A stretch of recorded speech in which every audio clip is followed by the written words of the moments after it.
Hello les amis. Aujourd'hui j'ai envie de vous parler un petit peu, on va dire d'une sorte d'expérience que j'ai fait il y a pas longtemps, enfin pas expérience en mode expérimentation, mais de quelque chose que j'ai pu remarquer. Donc je commence tout de suite, voilà.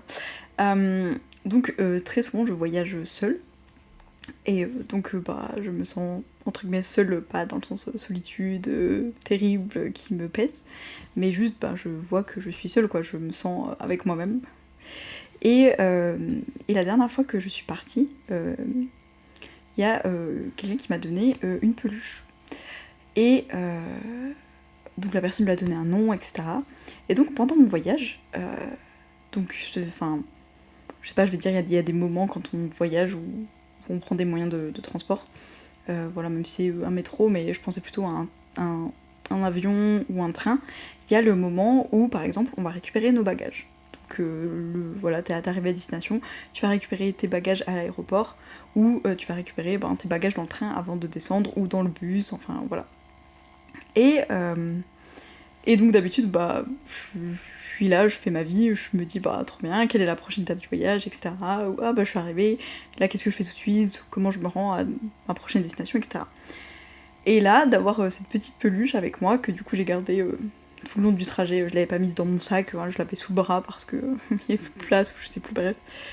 De l'avoir, cette peluche, c'était assez marrant parce que bah, du coup j'avais l'impression d'être accompagnée, qu'il y avait une présence avec moi, entre guillemets. Donc quand je suis allée chercher mon sac, en fait je lui parlais un petit peu, je savais que c'était une peluche, hein, voilà, et puis je sais pas si les gens me jugeaient, mais en tout cas voilà. Et donc je lui parlais, je lui disais, oh bah tiens, écoute, là on va aller récupérer mes valises, etc. Ensuite on va faire, je sais pas, ah tiens, j'ai un petit peu fait un synthétique, coup d'aller manger. Et c'était assez marrant, j'ai un peu joué le jeu de créer, on va dire, une sorte de relation, un peu de voir jusqu'où ça peut vraiment créer une présence. Voilà, je me suis dit, c'est intéressant. Je me suis pas restreint en mode, ah là là, tout le monde prend pour une folle, je parle à juste une peluche, quoi, un objet inanimé. Je me suis dit, c'est trop marrant, bah je vais voir jusqu'où ça peut aller, et jusqu'où j'ai l'impression qu'il y a quelqu'un avec moi. Du coup, de manière positive, pas juste, il y a une présence. Mais j'ai trouvé ça assez intéressant. Et je sais que bah, j'ai une autre amie par exemple, enfin j'ai une amie, pourquoi une autre, bref. C'était un peu pareil, bah voilà, avant de partir. Enfin, ça arrive souvent en vrai que quand quelqu'un part, on lui fasse un petit cadeau, on lui donne une petite carte, un petit truc.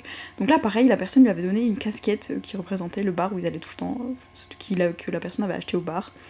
Et donc, bah pareil, quand elle voyageait, bah, elle donnait un peu des nouvelles. Bah, la casquette et moi, on est bien arrivés. Et du coup, des fois, elle se prenait en photo avec la casquette. Voilà, des nouvelles de moi et cette casquette, etc. Qui représentait bah, du coup un peu comme si la personne qui lui avait donné était un petit peu encore avec elle, faisait partie du voyage, ou en tout cas il y avait ce souvenir qui restait. Et je trouvais ça hyper intéressant parce que du coup moi aussi j'ai un peu fait ça en envoyant des nouvelles à la personne de la peluche. Regarde, la peluche va bien, elle a bien vécu le voyage, etc. Et, euh, et pareil, il y avait une personne sur Instagram, Abigail, je me souviens plus de son nom exact, mais bref, désolée pour les références. Pareil, elle disait que, donc elle parle beaucoup des troubles borderline par exemple, ou ce genre de trouble parce elle est souvent à l'hôpital psychiatrique du coup pour cette raison. Et elle disait, il y a un moment, donc elle en parle dans un podcast, si vous voulez la référence vous me direz, je vous la remettrai en commentaire, enfin en description, je me souviens plus du tout de son prénom, je suis trop désolée, enfin son pseudo. Et elle disait, bah en fait, il y a un moment où on lui a tout retiré, et elle avait pris son doudou, et elle disait, vous pouvez me retirer tout, mais juste pas mon doudou en fait. Et donc elle explique un peu, elle disait que ben, il pouvait y avoir vraiment un lien fort avec entre guillemets cet objet. Je sais pas trop comment décrire, mais en tout cas voilà, une peluche, un doudou, quelque chose qu'on a, un objet un peu sentimental ou avec lequel on a créé du lien. Et je trouvais ça vraiment hyper intéressant de se dire, bah en fait, mais ça peut être vraiment plein de choses. Je sais que parfois, je sais pas, j'ai un peu l'image du soldat de plomb, mais des fois on donne des petits objets qui représentent des choses, je sais pas, une petite figurine ou quelque chose, ça peut être genre une poupée ou un petit truc, pas forcément une peluche, mais même juste un bout de t-shirt, enfin comme quand les bébés ils prennent un t-shirt parce qu'il y a l'odeur de leurs parents dessus et du coup bah, les parents font un nœud, ils sont genre bon bah voilà, le doudou de mon enfant c'est mon t-shirt, sale. Je sais qu'il y a quelqu'un qui m'a déjà dit, mais c'est assez marrant de voir comment on va pouvoir créer une sorte de lien avec cet objet et ressentir ben, du coup un peu comme s'il y a la présence ou de la personne ou bien en tout cas que ça représente quelque chose et qu'on se sente moins seul. En tout cas moi j'ai vraiment eu l'impression du coup de partager mon voyage avec cette peluche en me disant bah voilà je suis pas toute seule, je suis avec cette peluche et ça a même un peu créé certains événements bah bref à un moment enfin En tout cas, je sais que voilà, certaines personnes m'en ont reparlé.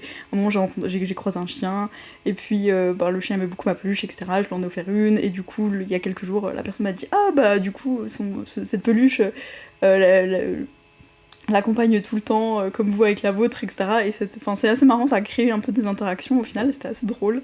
Voilà, c'était pas les gens me regardaient bizarrement et s'écartaient. Et j'ai trouvé ça très marrant de juste avoir ce détail. Je me suis pas dit je vais faire cette expérience, mais je l'ai vécu et donc j'avais envie de le partager parce que j'avais trouvé ça assez intéressant.